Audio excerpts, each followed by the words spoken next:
Good morning. Need I remind you that although times look horrible, it looks like we stepped into the 60s, into the 1960s civil rights fight like it's a movie. Like Mississippi burning, like we need Gene Hackman to come through here and set some stuff straight, like in Mississippi burning. Yet, I want to remind you that our ancestors built and did more with much less. We have seen what it can be like. We grew up in a time where it was not nearly publicized. It was still bad. Because I think that's the thing. Before we had the cell phones and stuff, there was still racism going on, but you didn't hear about it as much. And then there was a time where we were under a president and under a leadership where we were politically correct. We may not like each other. We may have misconceptions about one another, but we knew enough to respect each other. The workplace had values.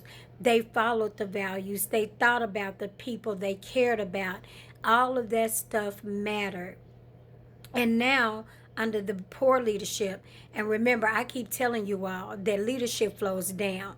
So, what you see now, if you're not intentional and hold on to your values and you look at everything going on, it will make you feel like your values are not real, that you should let them go and that you should just give people what they want.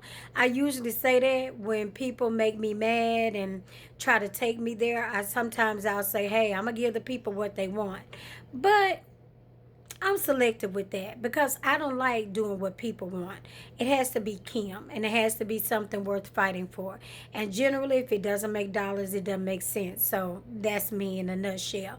However, I want to remind you that while everything is going on and everything looks bad, our ancestors did a lot more with less. So we need to take what we have, see what they're showing you. Don't try to figure people out and don't say, oh, I'm not. If a person has to tell you they're not racist, they probably are. It's just like walking into a room. Nobody has to say, oh, she's black. My skin says that. Now, who I am as a person, come on, Dr. Martin Luther King, the content of my character, you will not assess that in 5 minutes of knowing me. So if there's a complaint, a disagreement, and a police officer rolls up and he or she makes an assessment in less than 3 minutes, it's not because that officer is professional or intelligent. It's because he's already had his mind made up before he came, before he rolled up. You cannot tell. It's the same way with any person, white person, Asian, whoever. I will never say that I know who they are within a minute of meeting them.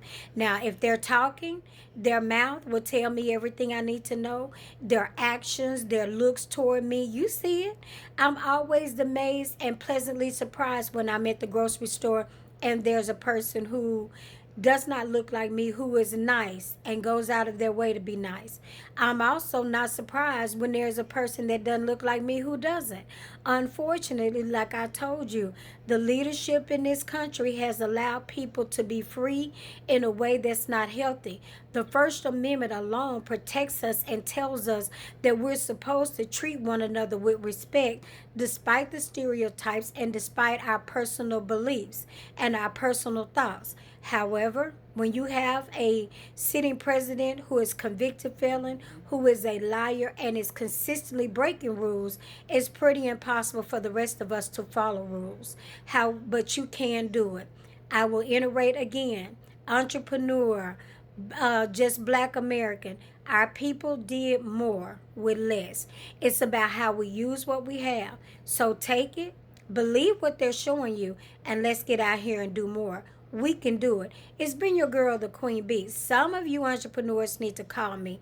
It's been your girl, Candy with Kim, because if it needs to be said, you know I'm going to say it.